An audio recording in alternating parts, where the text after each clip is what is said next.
In this video, I will show you how to download and install Age of Empires 2. First, we need to download the Steam app.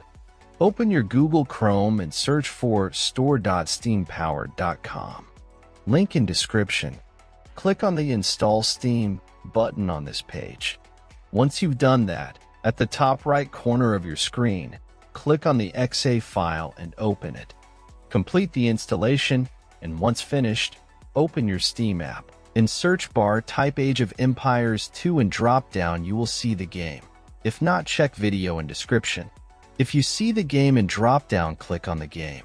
Now click on Add to Cart button beside original game.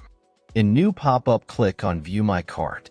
Now click on blue Continue to Payment button. In payment methods, select your preferred payment method and proceed. After you're done with payment, next steps I will show with game I already own. After completing the purchase, go to your library. You can use the search box to find game you just bought or navigate directly to the games category. Next step I will show on game I own. First, click on the game you want to play. Now click Install. Complete installation process. When installation completed, click to play, and that's all. Thanks for watching. Subscribe and help reach 1,000 subscribers mark so I can make more tutorials.